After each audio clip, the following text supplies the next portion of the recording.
Hi guys, I'm Diksha from 91 Mobiles and I have the latest budget offerings from Samsung. This is the new Galaxy On 7 Pro and the On 5 Pro. Now the box contents of both these phones is exactly similar, so we're going to unbox just one. Let's pick the On 5 Pro. So the On 5 Pro comes in a bright green cardboard box with all the product information and pictures printed on the box. Looks like any other box. You can slide out the cardboard box from the covering to unveil the phone. Alright, so the company has packed this phone as much as they could. It comes in a plastic wrapper and then it comes covered in another layer of plastic. Now I reviewed the On 5 and On 7 as well, and there is not the slightest bit of change in the design. It looks exactly similar to the On 5 with its textured back panel and its plastic body. Let's keep the phone aside and see what's in the box. So flipping open this cardboard tray on which the phone was resting, you find all the documentation. Then there's a micro USB to USB cable. There's a wall charger as well. This is rated at 1 amperes. You get a pair of in-ear headphones and a battery. So both these phones come with removable batteries, and the one that you will put in the Samsung Galaxy On 5 Pro is rated at 2600 mAh. That completes the unboxing of the On 5 Pro. You will find the exact same box contents in the On 7 Pro's box. Let's begin with the first impressions now. Now we'll check out the On 7 Pro. So as you can see, in terms of design, both these phones are exactly similar except for the screen size. The On 7 Pro has a 5.5 inch screen while the On 5 Pro has a 5 inch display. Other than that, it's the same design. As I said earlier, they look exactly similar to their predecessors. Also, the On 5 and On 7 looked exactly the same. There was a color option of black. I'm sure it will be here in the new models as well. The port placement on this phone is pretty standard. Now the phone is very light, and despite its large display, I'm talking about the On 7 Pro here, you can still use it with a single hand easily. It has a slightly boxy design, which I'm not a fan of, but still it's a decent looking phone. Now before we proceed further, I'll tell you the primary difference between the On 7 and On 5 and the On 7 Pro and On 5 Pro. So basically the upgrade has been inside in terms of RAM and storage. The On 5 and On 7, the earlier versions of these phones, had 1.5 GB of RAM and 8 GB of storage on both the phones, and in the 2016 versions of the phone, you get 2 GB of RAM on both these phones and 16 GB of storage. So that is the primary difference between the earlier models and the 2016 versions. Let's begin with the regular FI now. In terms of display, you can see it's pretty bright.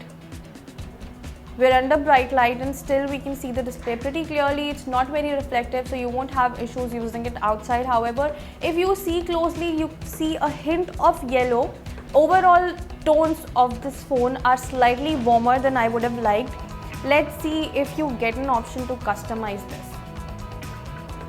Alright, so there are no options to change the color settings on this phone, which is a little disappointing because as you can see, the white does not look exactly white. There's a hint of yellow in there, but overall it's a nice display.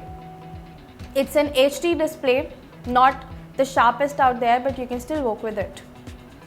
Under the hood, the Galaxy On 7 Pro gets a Qualcomm Snapdragon 410 processor, which is a quad-core processor, aided by 2 GB of RAM, as I said earlier.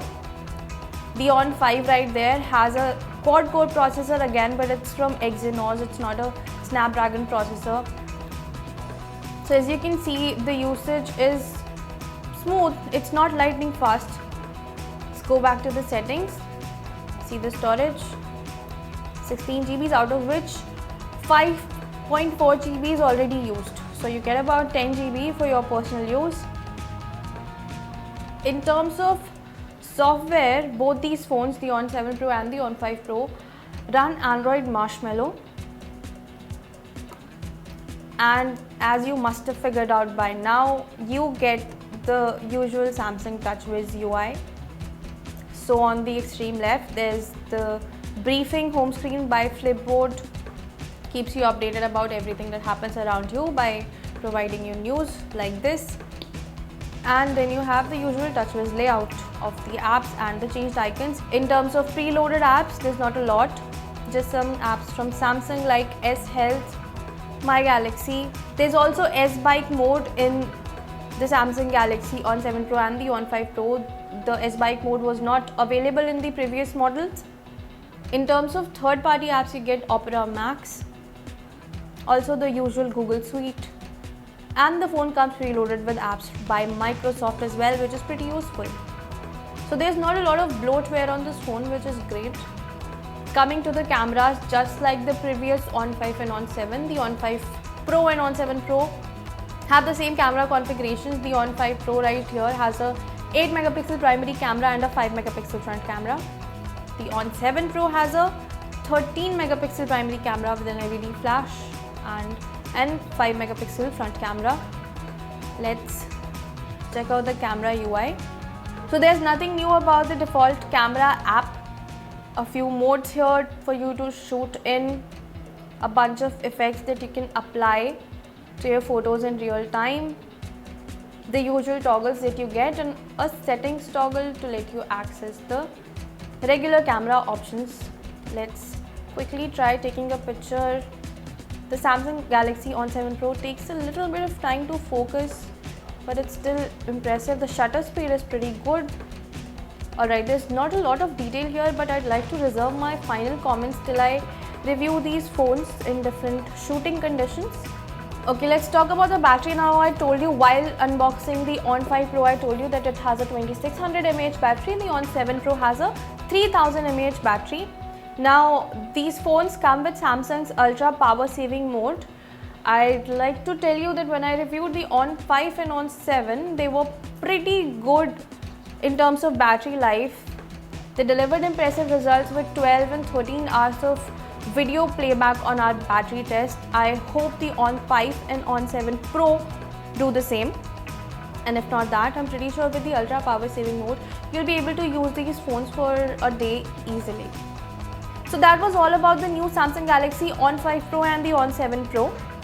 They have been launched in the budget segment, which is currently flaming with a lot of launches. So obviously these phones will face a lot of competition. We'll tell you how they fare as a daily driver once we review them, which is going to be very soon. So make sure you stay tuned, and thank you for watching.